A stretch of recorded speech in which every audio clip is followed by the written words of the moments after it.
మరి ఈరోజు గౌరవనీయులు జనసేన వ్యవస్థాపకులు శ్రీ పవన్ కళ్యాణ్ గారి యొక్క నాయకత్వంలో మరి ఈ రోజుని పార్టీలో జాయిన్ అవటం జరిగింది.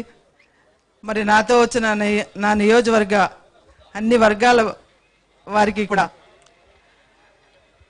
పేరు పేరున నా హృదయపూర్వక నమస్కారాలు తెలియజేసుకుంటూ, మరి నేను ఫస్ట్ వైఎస్ఆర్ కాంగ్రెస్ పార్టీలో జాయిన్ అవ్వాను. జాయిన్ అయిన తర్వాత పరిస్థితులు చూస్తే మరి నాకు అక్కడ ఏమీ ఇదనిపించలేదు.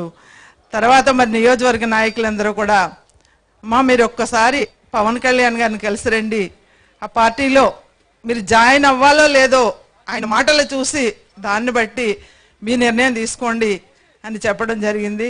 మరి నేను ఒక 15 రోజుల క్రితమే వచ్చి మరి సార్ని నా పెద్ద కొడుకు నేను మరి కొంతమంది నాయకులు కూడా రావటం జరిగింది. వచ్చి మరి కలిసినప్పుడు ఆయన చెప్పింది ఒకటే మాట, బాబాసాహెబ్ అంబేద్కర్ యొక్క ఆశయాలకు అనుగుణంగా నడుచుకునేవాడిని నేను. మరి ఈ కులతత్వం అనేది ఎందుకు వచ్చింది, దాన్ని సమన్వయం చేయాలి, నా ఒక్కడి వల్ల కాదు, మీ అందరి సపోర్ట్ ఉంటేనే నేను ముందుకు తీసుకెళ్ళగలుగుతాను. కాబట్టి అన్నాడు బాబాసాహెబ్ అంబేద్కర్ గారు కూడా అదే అన్నారు, మీరందరూ మరి కలిసి రావాలని ఆనాడు ఆయన కోరడం జరిగింది.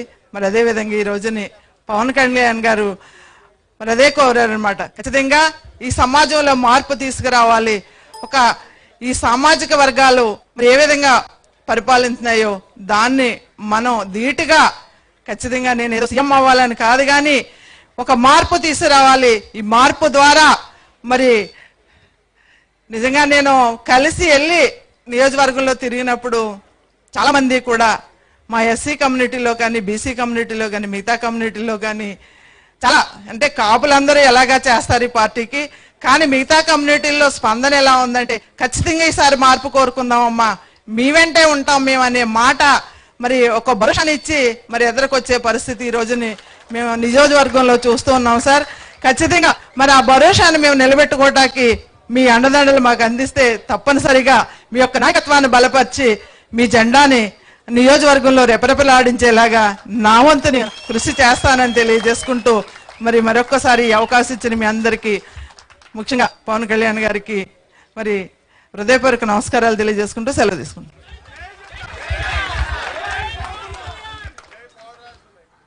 కొన్ని కోట్ల